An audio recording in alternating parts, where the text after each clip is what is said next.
कहानी शुरू होती है रात के वक्त। हम एक आदमी को देखते हैं जो भाग रहा था। उसके पास एक अजीब सा बॉक्स भी था। आखिरकार स्टेशन तक पहुंचता है। अब जब वो ट्रेन में चढ़ने लगता है तो ट्रेन का कंडक्टर, जिसका नाम माइल्स था, वो उससे टिकट मांगता है। मगर उस आदमी को उसकी कोई भी समझ नहीं आ रही थी। वो आदमी ठंड से कांप रहा था और उसे ट्रेन में जाने देता है। अब जब वो आदमी ट्रेन में बैठ जाता है, उसको ट्रेन में एक और मुसाफिर मिलता है जो कि सेल्समैन था। वो उसे पीने के लिए ड्रिंक देता है। अब वो ड्रिंक तो पी लेता है और साथ ही वो नींद की बहुत सारी गोलियां भी खा लेता है। फिर जिसके बाद वो सो जाता है। थोड़ी देर बाद जब माइल्स उससे टिकट लेने आता है तो उसको पता चलता है कि वो आदमी तो मर चुका था। ये देखकर वहाँ पर सेल्समैन भी आ जाता है जो माइल्स को बता देता है कि इसने ड्रिंक के साथ नींद की गोलियां ली थी। तभी वहाँ ट्रेन में दूसरी मुसाफिर भी बैठी थी जिसका नाम क्लोए था। ये मेडिकल की स्टूडेंट थी और ये बताती है कि इस आदमी ने बहुत सारी ड्रिंक के साथ नींद की गोलियां खाने की वजह से इसको हार्ट अटैक हुआ है। इसका ऑक्सीजन लेवल इसके दिमाग तक पहुंच नहीं पाया, इस वजह से इस आदमी की मौत हो गई। अब माइल्स वहाँ पर क्लोए और सेल्समैन से कहता है इस आदमी को कोई हाथ नहीं लगाएगा। ये कहकर वो वहाँ से चला जाता है। अब सेल्समैन उसी बॉक्स को देखता है जो हमने मरे हुए आदमी के पास मूवी के शुरू में देखा था। सेल्समैन उस बॉक्स को खोलने ही वाला था। वहाँ माइल्स आ जाता है, कहता है ये तुम्हारा सामान नहीं है, तुम इसको वापस रख दो।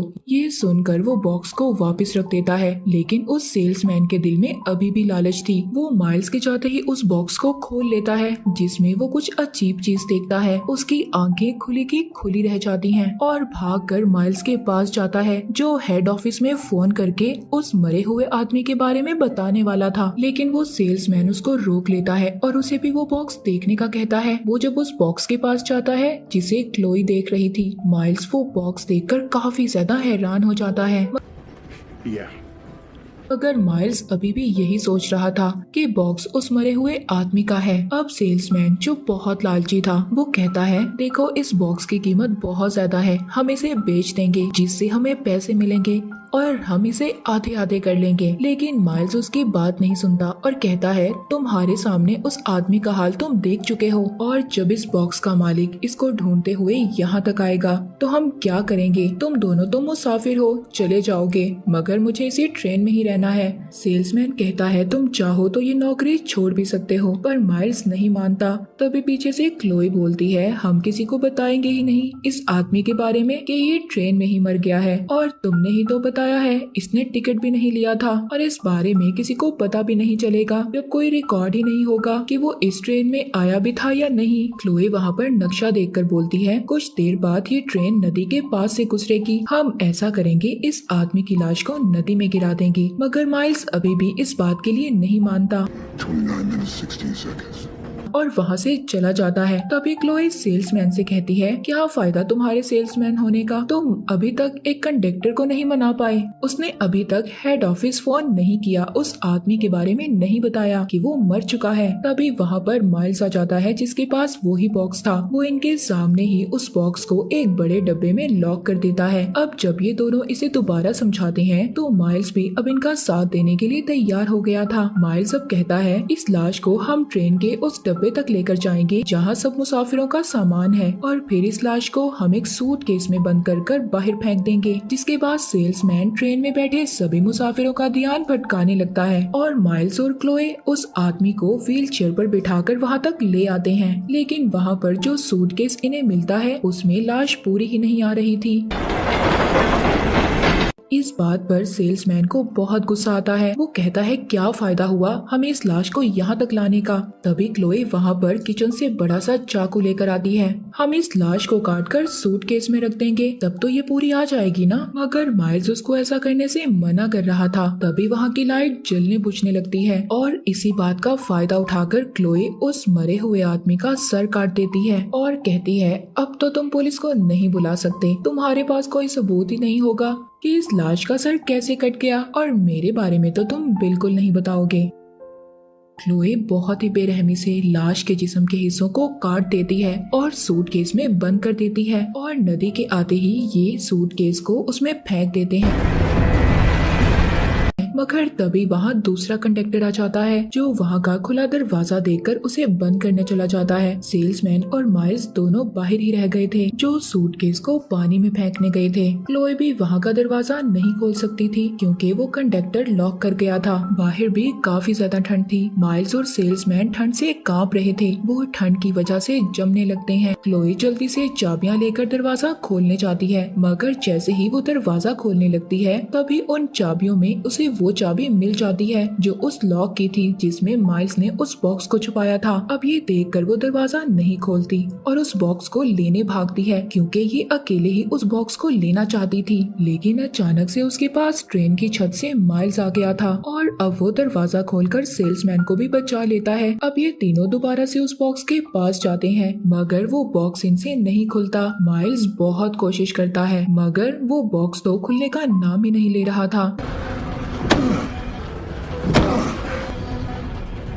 वो दोबारा से बॉक्स को लॉक में बंद कर देता है। अब जब ट्रेन स्टेशन पर रुकती है तो तभी माइल्स के पास एक आदमी आता है और कहता है, मुझे ट्रेन की टिकट नहीं मिली, क्या तुम मुझे दे सकते हो? पहले तो माइल्स उसको हाँ कर देता है, मगर जब वो उसके हाथ को देखता है जिसमें उसने वैसी ही अंगूठी पहनी हुई थी जैसी उस मरे हुए आदमी ने, माइल्स ये देखकर थोड़ा डर जाता है और उस आदमी से कहता है, सॉरी सर, और ज्यादा मुसाफिरों के लिए जगह नहीं है। अब वो आदमी उसे काफी मनाने की भी कोशिश करता है, कहता है, देखो मेरी बात तो सुनो, मुझे एक आदमी से मिलना है। अब जैसे ही वो उस आदमी का हुलिया बताता है जो मर गया था और जिसके पास बॉक्स था, तो माइल्स साफ इनकार कर देता है, जिसके बाद वो आदमी वहाँ से चला जाता है। अब जब माइल्स दोबारा से ट्रेन में आता है तो देखता है वो आदमी वही ट्रेन में बैठा था जिसको दूसरे कंडक्टर ने जगह दी थी। वो आदमी कहता है, तुमने मुझे सही जवाब क्यों नहीं दिया जब मैंने तुमसे पूछा अपने साथी के बारे में? उस आदमी को माइल्स पर शक हो गया था।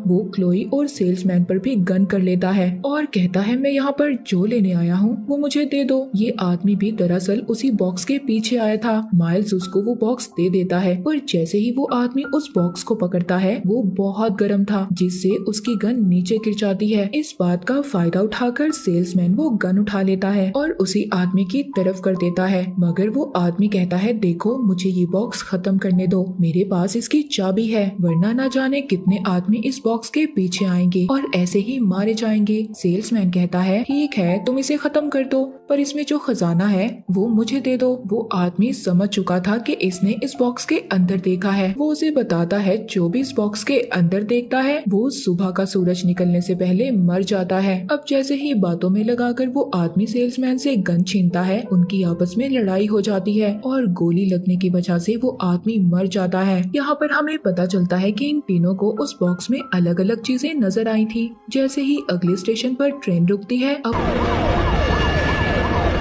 पुलिस भी चेकिंग करने आ जाती है। क्लोई माइल्स से कहती है कि तुम सूटकेस लेने जाओ जिससे मैं उस आदमी की लाश को ठिकाने लगा सकूं, मगर माइल्स अब आगे इसका साथ देना नहीं चाहता था। ये उसे धमकाती है और कहती है, अगर तुमने ऐसा ना किया तो मैं तुम्हारी बीवी को मार दूंगी। मगर पुलिस अभी भी ट्रेन में ही मौजूद थी। माइल्स अब उधर से भागने की कोशिश करता है, तभी वो देखता है सेल्समैन भी उस आदमी के साथ मर चुका था। जैसे उस आदमी ने कहा था कि इस बॉक्स को जो भी देखेगा वो मारा जाएगा। पुलिस को भी माइल्स पर शक हो जाता है। पुलिस ऑफिसर जैसे ही उस पर गन करता है, उधर क्लोई आकर उसको भी मार देती है और उसकी गन लेकर माइल्स से सभी लाशों को छुपाने का कहती है।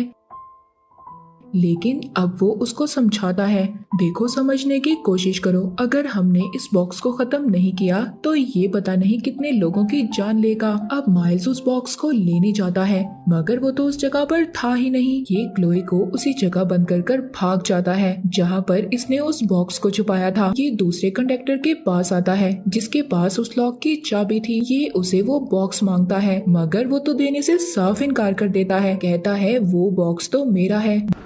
I'm keeping the gold for myself. Mile कहता है वो बॉक्स बहुत खतरनाक है। तभी दूसरा कंडक्टर कहता है, अच्छा अगर वो ऐसा है तो तुमने इतने लोगों को क्यों मारा? मैं सब जानता हूँ, उसमें खजाना है। तभी वहाँ पर क्लोए भी आ जाती है जिसके पास गन थी। वो कंडक्टर के पाँव पर गोली मार देती है और उससे कहती है कि मुझे वो बॉक्स दे दो। तभी वहाँ एक अनजान आदमी आकर कंडक्टर को गोली मार देता है। माइल्स जब उधर आकर देखता है वहाँ पर क्लोए भी गिरी हुई थी, यानी कि किसी ने क्लोए को भी मार दिया था। वहीं पर एक मुसाफिर खड़ा था जो जापान से था, जिसके पास गन थी। माइल्स देखकर ये समझता है कि इसने ही दोनों को मारा होगा। अब ये जल्दी से ट्रेन की दूसरी मुसाफिर के पास जाता है और कहता है इस ट्रेन में कातिल घूम रहे हैं। तभी वो उस औरत का बैग देखता है जिससे खून टपक रहा था। माइल्स इससे पहले कुछ समझता, वो औरत कहती है उनको तो मरना ही था जो मेरे रास्ते में आ रहे थे। They both had to be killed. तभी वहाँ जापानी मुसाफिर आकर गोलियां चला देता है, जिससे औरत भी उस पर गोलियां चलाती है और दोनों मर जाते हैं। इसका मतलब ये था कि ट्रेन के सब मुसाफिर उस बॉक्स के पीछे थे। तभी वहाँ जापानी मुसाफिर का साथी आकर माइल से कहता है मैं तुम्हें मारूंगा नहीं। जैसे ही ये बॉक्स को खत्म करने आगे बढ़ता है वो कहता है इसे मुझे दे दो, मैं अपनी गवर्नमेंट को दिखाऊंगा। उधर ही ट्रेन का इंजीनियर भी आ जाता है जो बताता है कि ट्रेन का इंजन खराब हो चुका है, रेडियो भी काम नहीं कर रहे, हम किसी भी तरह ट्रेन को नहीं रोक सकते। तभी हम देखते हैं क्लोए अभी भी जिंदा थी, वो मरी नहीं थी क्योंकि जो उसको गोली लगी थी वो बस उसके पास से गुजरी थी जिससे वो बेहोश हो गई थी। अब क्लोए उधर माइल्स के अलावा बाकी सबको एक एक कर गन से मार देती है, जिसके बाद बॉक्स माइल से ले लेती है। वो उसे समझाता है देखो ये बॉक्स हम दोनों को भी एक दूसरे को मारने पर मजबूर कर देगा। क्लोए कहती है नहीं, मेरे साथ ऐसा नहीं होगा, ये बॉक्स मुझे बहुत पसंद करता है। मगर माइल्स उस पर हमला कर देता है जिससे वो बेहोश हो जाती है। वो बॉक्स लेकर उसको खोलने की कोशिश करता है, उस आदमी की चीजें चेक करता है जो मर चुका था। तभी उसको उसके हाथ में अंगूठी नजर आती है और वो अंगूठी को उसके हाथ से उतार लेता है, फिर ट्रेन को रोकने की कोशिश करता है। अब क्लोए को भी होश आ गया था, वो माइल्स के साथ लड़ती है और इसी लड़ाई में बॉक्स ट्रेन से नीचे गिर जाता है। क्लोए उसे उठाने की कोशिश करती है, तभी वो बुरी तरह से ट्रेन से लटक जाती है। माइल उसे बचाने की कोशिश करता है मगर उसके जिस्म के 2 हिस्से हो जाते हैं और क्लोए भी मर जाती है। हम देखते हैं माइल्स ट्रेन की पटरी पर बॉक्स को ढूंढ रहा था, उसे बॉक्स मिल जाता है जिसके बाद वो उसे अंगूठी की मदद से खोलता है। उसमें से अजीब सी रोशनी निकल रही थी। अब उसे खत्म करने के लिए ट्रेन की पटरी पर रख देता है। अब जैसे ही वहाँ ट्रेन आती है तभी वहाँ पटरी पर एक डॉग आ गया था, वो बॉक्स को नीचे गिरा देता है और बॉक्स खुद ही बंद हो जाता है, उसे कुछ भी नहीं होता। माइल्स भी उधर सर्दी की वजह से मर जाता है। अब ये बॉक्स वहाँ पर एक छोटी बच्ची को मिलता है जो उसे देखकर काफी ज्यादा खुश हो गई थी। शायद वो भी अब उस बॉक्स के कंट्रोल में थी, मतलब जो भी इसको देखता था वो इसके कंट्रोल में आ जाता था और अपनी लालच के मुताबिक उन लोगों को चीजें नजर आती थी जैसे सेल्समैन, फिर क्लोई और माइल्स, मगर कोई भी जिंदा नहीं बचा। अब ये बॉक्स कहाँ से आया कोई नहीं जानता था। इसी सवाल के साथ ये मूवी यहीं पर खत्म हो जाती है।